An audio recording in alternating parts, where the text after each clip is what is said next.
Welcome to ANR studios. ANR భక్తి channel కి మీ అందరికీ స్వాగతం. కాకాసుర వృత్తాంతం కథ. ఈ కథ మనకు రామాయణంలోని సుందరకాండలో కనిపిస్తా ఉంది. పూర్వం రావణాసురుడు సీతాదేవిని అపహరించుకొని వెళ్ళిన తర్వాత రాముడు, లక్ష్మణుడు, వానర సేన అనేక ప్రదేశాల్లో సీతాదేవి కోసం గాలిస్తూ ఉంటారు. అందులో భాగంగా హనుమంతుడు లంకా రాజ్యాన్ని చేరుకొని లంకని గాలించిన తర్వాత చివరి ప్రయత్నంగా అశోకవనం చేరుకుంటాడు.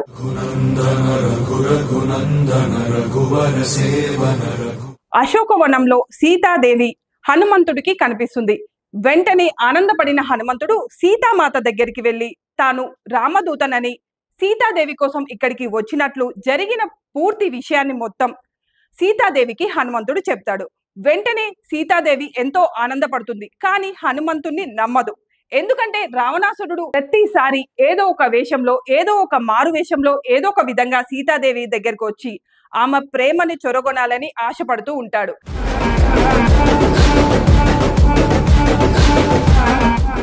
ఈసారి కూడా రావణాసురుడే ఈ హనుమంతుడి వేషంలో వచ్చిందని చెప్పి సీతాదేవి హనుమంతుడిని నమ్మదు. ఆ సమయంలో హనుమంతుడు సీతాదేవికి రాముడికి మధ్య జరిగిన అనేక విషయాల్ని, వాళ్ళిద్దరికీ మాత్రమే తెలిసిన విషయాలన్నిటినీ హనుమంతుడు సీతాదేవికి చెప్తాడు.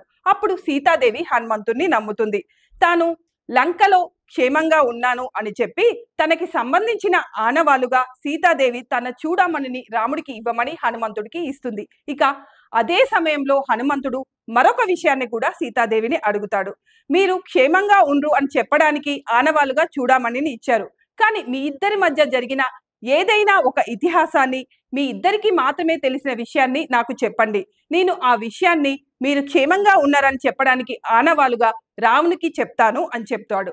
వెంటనే అప్పుడు సీతాదేవి తాను రాముడు ఇద్దరు అరణ్యవాసంలో ఉన్న సమయంలో ఒకరోజు సాయం సమయంలో చిత్రకూట పర్వత శ్రేణుల్లో విహరిస్తూ ఉన్నప్పుడు మాంసం మీద ఆశపడ్డ ఒక కాకి సీతాదేవి వక్షస్థలాన్ని చూసి అక్కడ ఉన్న మాంసానికి ఆశపడి ఆ వక్షస్థలం పైన పొడుస్తూ ఉంటుంది. అది చూసి సీతాదేవి పక్కనే ఉన్న మట్టి బెల్లని తీసుకొని ఆ కాకిని ఆ సమయంలో అక్కడి నుంచి అదిలించి వేస్తుంది. కానీ కొంత సమయం గడిచిన తర్వాత సీతాదేవి తిరిగి కుటీరానికి వెళ్ళిపోతుంది.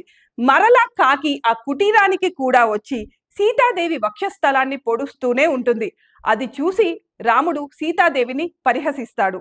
ఇక కాకిని అప్పుడు కూడా సీతాదేవి మట్టి బెల్లతో తరిమివేస్తుంది. ఇక మూడోసారి సీతాదేవి బయట విహరిస్తున్నప్పుడు కాకి మళ్ళీ వచ్చి సీతాదేవి వక్షస్థలాన్ని పొడుస్తూ ఉంటుంది. వక్షస్థలాన్ని మాటి మాటికి పొడుస్తుండడంతో వక్షస్థలం నుంచి ఒకేసారి రక్తం చిమ్ముకుంటూ బయటికి వస్తుంది. అది చూసిన రాముడికి కాకి పైన విపరీతమైన కోపం వస్తుంది. పక్కనే ఉన్న ఒక దర్భపోచని తీసి దానిపైన బ్రహ్మాస్త్ర మంత్రాన్ని ప్రయోగించి కాకిపై విసురుతాడు. ఆ దర్భపోచ ఒక శరంలాగా కాకి వెంట పడి వెంటాడుతూ ఉంటుంది.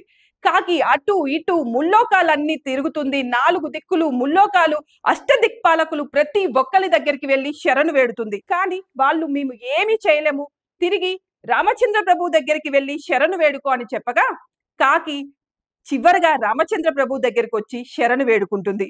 కాకిని చూసి జాలిపడ్డ రామచంద్ర ప్రభు కాకిని వదిలిపెట్టడానికి సిద్ధపడతాడు. కానీ కాకి చేసిన తప్పుకి ఏదో ఒక విధమైన పరిహారం ఉండాలి అని చెప్పి కాకి కుడి కన్నుని మాత్రం తీసుకొని కాకిని వదిలిపెడతాడు. ఇక కాకి వెళ్తూ రామచంద్ర ప్రభు పాదాలకి దండం పెట్టి అక్కడి నుంచి వెళ్ళిపోతుంది. ఇది కాకాసుర వృత్తాంతం కథ.